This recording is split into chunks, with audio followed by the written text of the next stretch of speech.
Alors, je voudrais revenir justement sur l'analyse des phases d'un cycle.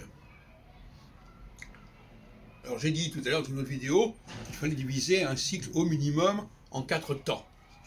La conjonction, le premier quartier, l'opposition et le deuxième quartier. La question qui se pose, c'est l'interprétation de ces temps. Alors, la logique voudrait que l'on ait deux axes, un axe des quadratures et un axe conjonction-opposition. Ce serait assez cohérent. Alors André Barbeau nous a entraîné dans une autre direction avec son indice cyclique, à savoir que d'un côté il y a la conjonction,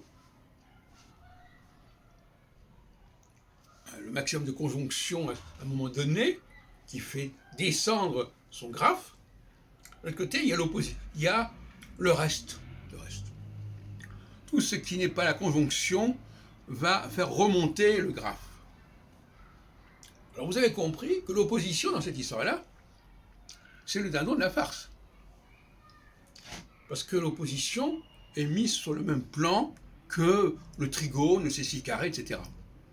Pourquoi ne pas accorder à l'opposition une importance égale à la conjonction, par exemple?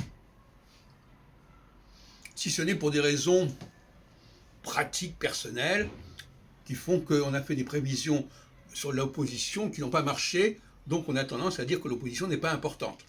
C'est humain de dire des choses pareilles, évidemment, ça se comprend.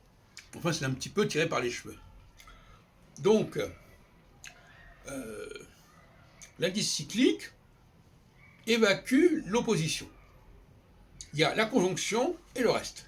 Au lieu d'avoir la conjonction et l'opposition, qui font aller le graphique dans un certain sens, et la quadrature dans un autre sens. Au lieu d'avoir cette claire formulation axe, conjonction, opposition d'un côté, quadrature de l'autre, on a la conjonction et puis le reste en vrac.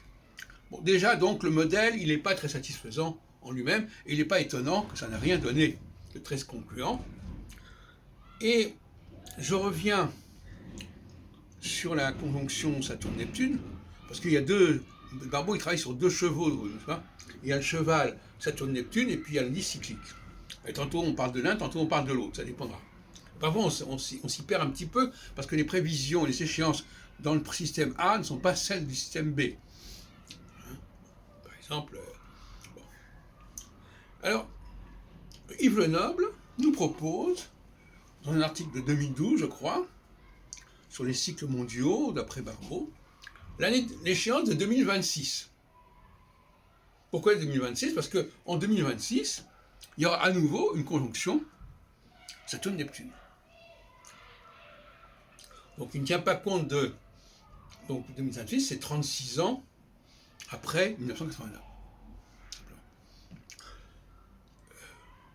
Alors, il ne tient pas compte de... Il ne parle pas de l'opposition Saturne-Neptune qui a eu lieu à mi-chemin, 18 ans après 1989. À mon avis, ce n'est pas très sérieux, parce que si on veut valider un cycle, il faut au moins avoir des statistiques, si on peut dire. En tout cas, il faut au moins baliser tous les quarts de cycle et les demi-cycles. Hein, et pas seulement, parce qu'autrement, on n'a pas assez d'éléments de vérification. Ça, c'est un problème. Au lieu de jouer sur... On est un peu au casino, là, hein, excusez-moi de vous le dire. Alors, au lieu de jouer sur trois conjonctions, 53, 89, 2026, donc on a que 3 chances de se tromper, eh bien, si on multiplie par 2 en mettant les oppositions, on double le nombre de chances de se tromper.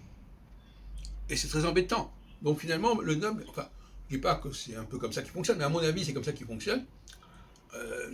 Il vaut mieux qu'il y ait le moins de rendez-vous possible pour qu'il y ait le moins d'échecs possible. Voilà. Moi, je vois que ça comme ça.